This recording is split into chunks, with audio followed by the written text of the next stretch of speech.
राधे राधे मित्रों, आज मैं आपको हारे का सहारा बाबा श्याम यानी कि खाटू श्याम के बारे में बताने जा रही हूँ। खाटू श्याम का मंदिर सीकर जिले से लगभग 43 किलोमीटर दूर खाटू गांव में स्थित है, जहां पर हर रोज़ हजारों की संख्या में भक्त लाल रंग का गुलाब बाबा श्याम को अर्पित करते हैं और अपने मन की सारी कामना रखते हैं। और कहा जाता है कि जो हर जगह से हार जाता है वो बाबा श्याम के दरबार जाकर जीत जाता है, इसीलिए उन्हें हारे का सहारा भी कहा जाता है। तो आज मैं आपको बताती हूँ कि कौन थे खाटू श्याम और क्यों उनको ये नाम दिया गया, श्याम के नाम से क्यों पूजा जाता है। महाभारत काल में जब पांडवों को वनवास मिला था, तब वन में घूमते हुए भीम की मुलाकात हिडिंबा से हुई और हिडिंबा और भीम का पुत्र था घटोत्कच, और उसी घटोत्कच के पुत्र और भीम के पौत्र बर्बरिक को आज हम बाबा श्याम के नाम से जानते हैं। तो उनको ये नाम किसने दिया और क्यों दिया? कहा जाता है कि बर्बरिक ने शुरू से ही, जन्म से ही, उसकी माँ एक धार्मिक प्रवृत्ति की स्त्री थी और उन्होंने उसे समझाया था कि तुम अगर देवी की पूजा करो तो तुम जीवन में हर चीज़ हासिल कर सकते हो। और बचपन से ही बर्बरिक माँ देवी के बहुत बड़े भक्त थे और उन्होंने देवी से तपस्या के द्वारा, काफ़ी पूजा के द्वारा और अपने तप के बल पर उनसे 3 बाण प्राप्त किए थे। और वो 3 बाण पूरी दुनिया को विनाश करने या बर्बरिक को जीत दिलाने के लिए काफ़ी थे।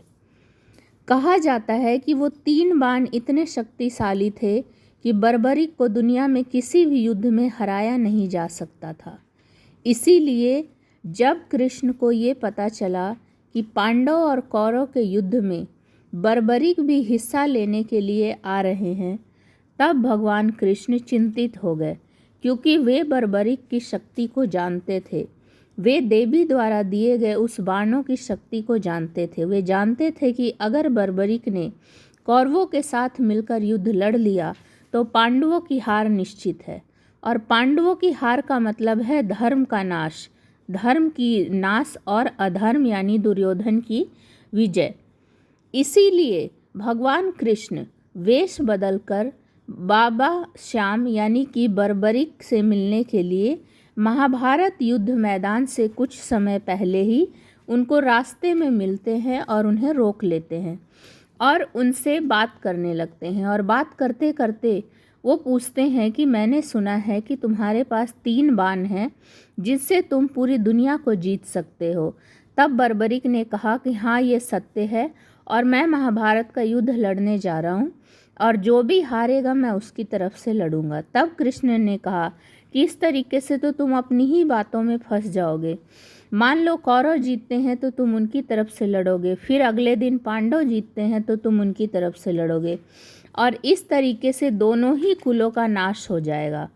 तब बर्बरिक ने कहा कि आप ही बताएं मुझे क्या करना चाहिए, क्योंकि मैं ये प्रण ले चुका हूँ कि जो हारेगा मैं उसी की तरफ से लड़ूंगा।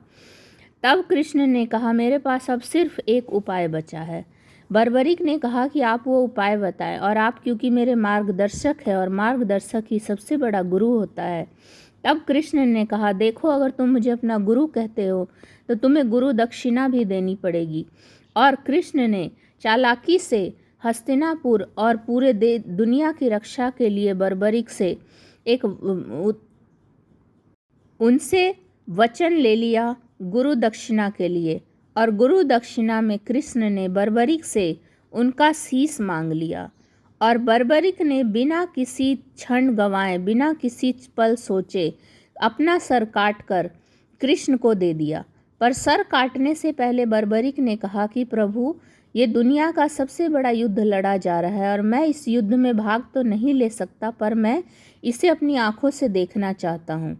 तब कृष्ण ने महाभारत युद्ध के सामने ही एक पहाड़ी पर बर्बरिक का सिर स्थापित कर दिया, जहाँ से बर्बरिक ने महाभारत का युद्ध शुरू से लेके अंत तक पूरा देखा।